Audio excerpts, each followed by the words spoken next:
Today I fucked up by going to work and not realizing I was sick. Warning, some audiences may find this content disturbing. View at your own discretion. Welcome to the House of Reddit. Today, we share some recent r/today I fucked up stories posted on Reddit. Today I fucked up by going to work and not realizing I was sick. Obligatory not today, this was actually back in the summer of 2019. This is short but it has to be my most embarrassing moment from my work. I worked for an internship program for the last 4 summers. At the time this took place, I had only missed 1 day of work for a funeral. I loved my work and wanted to spend as much time on the job as possible. The morning of this incident, things were business as usual. I felt nothing out of the ordinary, no chills, no fever, nothing. The medication I was on at the time always got stuck in my throat, so it was no surprise to me that I started feeling queasy after taking it with a big swig of peach juice. I drive off to work, singing along to the radio occasionally, blissfully unaware of what was about to take place. I get through the security gates and I'm taking deep breaths to calm my stomach. It really wants to go. I somehow managed to make it to my desk. I used a second desk in my mentor's office at that time, without yakking. I feel the urge getting stronger, so I take a bottle of water from the pallet in my mentor's office and start chugging. My mentor had told me previously that I was free to take one if I wanted one. I chugged about 2/3 of the bottle before I sat down.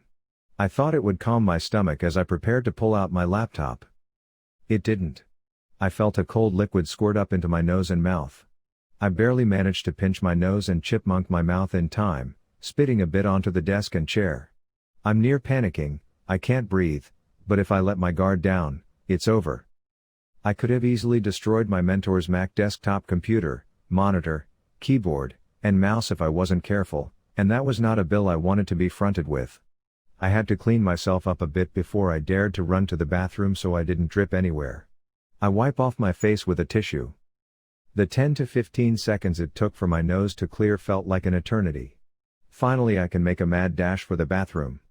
As I'm running, I pass by someone in the hall, asking if I'm okay. I quickly nod my head without stopping. I must have been quite a sight, hand clinging to my mouth, probably paler than lake effect snow, power walking down the hallway like an eagle locked onto its prey. I felt myself turn red from embarrassment. I finally make it to the bathroom, and I feel a wave of relief as I hurl a waterfall into the toilet. With a little blob of pink color, I never ate breakfast, so everything in my stomach that morning was the peach juice I used to take my meds and the water bottle I chugged. I'm kneeling against the toilet, panting with water dripping down my chin. I can't remember whether I was laughing or crying at that point. Not too long after, someone came into the bathroom asking if I was okay. I again nodded, just managing yeah, I'm fine, as I caught my breath. I came to learn from the lady that the person I passed by was her boss, who had asked her to check on me. She brought me a water bottle as I cleaned myself up. Needless to say, as soon as I cleaned up the initial spittle in my mentor's office, I messaged my boss and mentor then promptly left. I hope I'm not recognized for this if I return to that particular facility. Today I fucked up by playing Among Us with my wife while we were both high. My wife and I have recently started getting into playing Among Us together and have been having a blast. My wife isn't into games so much, which made finding a game we could play together that much more fun. We enjoyed messing around and making alliances with each other only to break it minutes later or once one of us becomes the imposter. Previously we haven't tried playing while stoned as we had run out before trying the game. Today we got paid and made a run to pick some up. After smoking for a bit I picked up my phone and saw the app and, thinking it might be fun, launched it. After playing a couple of matches my wife noticed and said she wanted to play. So we joined the same room and started playing. A few minutes into the match I was killed by the imposter. That's where everything hit the fan. Keep in mind that at this point my wife and I are pretty baked. After I was killed I turned to my wife and told her who killed me and to report it. I thought that she would calmly come over to my body and report it. Instead she ran to my body and saw the killer still standing over me. Then she freaked out and started running in circles, leaving my body there, and started trying to call a meeting. Now just before I was killed the imposter had just sabotaged something, so the call meeting option was on cooldown. This is where it got really intense. The killer started chasing my wife to silence her. So of course she started screaming that she can't report because of the cool down and starts zigzagging all over the cafeteria so the imposter can't catch her. The other players started wandering in and the imposter started killing them as well. To which my wife starts yelling, "He's trying to kill me." During all this I'm watching this all happen as a ghost crying laughing while telling her to just go back to my body and report it. Finally the call meeting option goes off cool down and the meeting gets called. At this point there are only 3 players left in the match. This should have been a slam dunk, right? Nope, the imposter was a faster texter and accused my wife. I tell my wife to just say that the imposter was chasing her and killed everyone as well as who it was in between my laughs. Instead she responds by just yelling murderer in the chat, as well as in real life, to the imposter. So of course the other crewmate votes her and we lose the match. At this point I can't even breathe as I'm laughing so hard. I remind my wife that after the imposter kills he has a cool down before they can kill again. She responds by starting to laugh as well. Today I fucked up by forgetting Ionas Dummy. As is common here on TIFU, this didn't happen today, but about a year ago. I am the frugal sort and like to fix my own clothes, so a while ago I treated myself to a tailor's dummy. It's around 6 feet tall with no head, just the bust on a pole. Pretty insignificant. A large and long winter coat of mine had ripped along a seam, so I put it on the dummy ready to pin and fix the next day. Later on, having just come in from the cold, I put my hat on the top of the dummy because it seemed like a useful place to rest a hat. All fine so far. So, a little fact about me. I suffer from night terrors and sleep paralysis.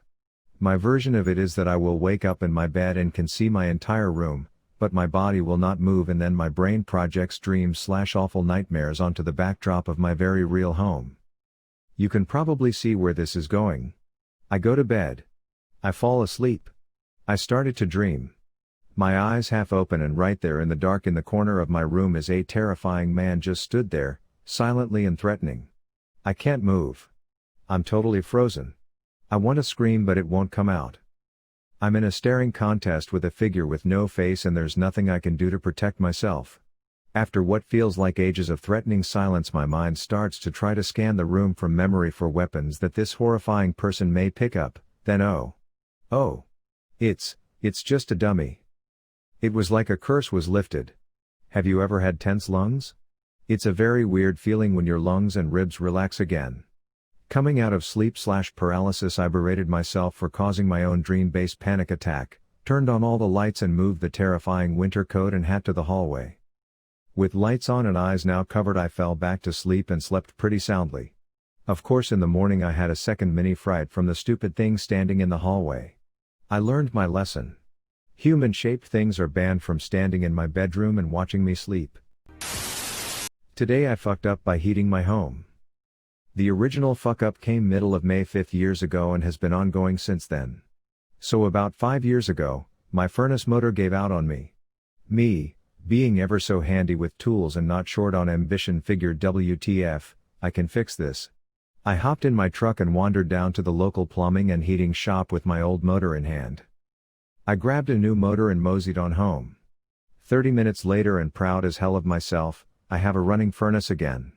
I turn the power back on, set the thermostat and it fires right up. Fan-fucking-tastic. I am man. I have provided heat for me and my wife again. All is perfect in the world. Being mid-May, there probably won't be much use for it until September or October anyway, but when that comes, I am set. Fast forward to September and it starts getting cooler out. I turn my furnace back on in preparation for another cold Canadian winter. I have everything all going, I can hear the new motor running and life is grand. It's a chilly winter as I tends to be in Canada, but between my wife constantly in the kitchen baking and cooking up a storm as she loves to do in the amazing new furnace motor, we stay warm. There's a couple weeks where it's bitterly cold and we supplement our heat with portable space heaters, but at Canada after all. It gets cold sometimes. The furnace seems to be weaker compared to what it was, but that's to be expected. It's old. Built in 1977 according to the tag. It'll probably need replacing soon. Whatever, I think. When it totally goes to shit, I'll replace it. Well damn if it doesn't hold on for years the same way. In 2018 my beautiful and lovely wife passed away in an accident. Winter comes again like it does every year, But this year is different. It's fucking cold. It's always fucking cold because the oven in the kitchen isn't being used daily to bake cookies and brownies and assorted tasty shit to sell at the local rink during hockey season. The furnace is running constantly but doesn't seem to be blowing worth a shit. I have space heaters in the rooms I use daily just to keep the cold at bay. Damn it, looks like it's time for a new furnace finally. In one last ditch attempt to be cheap, I go down and check my furnace again. I change the filter, I use some aluminum tape to seal up all the joints on the ducts and figure I'm fucked. Gonna have to dish out some big money for a new furnace. I pull off the access panel to look inside and check the tag on the motor I previously installed. Something jumps out at me. It says reversible. I could have, no really, I couldn't have. But what the fuck? I'll check.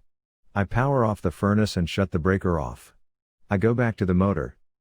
I reverse the wires on the side. I turn on the breaker and flip the switch to power it back on, and from the heat register above my head, I get a blast of hot air, dust, dog and cat hair and every other thing that's been collecting in the ducts for the past several years. Covered in this nastiness, I wander from room to room in my house checking every vent I can find, and sure as shit, heat. Lovely, beautiful heat. And not just warm slowly radiating heat that I'd been used to, but damn it, it was blowing with force. So now I'm doing a great deal of vacuuming and dusting. I have a vent cleaner on the way to clean out all the duct work, and I have beautiful heat again. I'll be set for the rapidly approaching Canadian winter. All I can think of is my wife is probably looking down on me, laughing her ass off and calling me a dumbass. If you enjoy this video, please be sure to like, share, comment, and subscribe. If you have any suggestions for future videos, please let us know in the comments below. Turn on the notifications to know when we post new videos. Thank you for coming to the House of Reddit.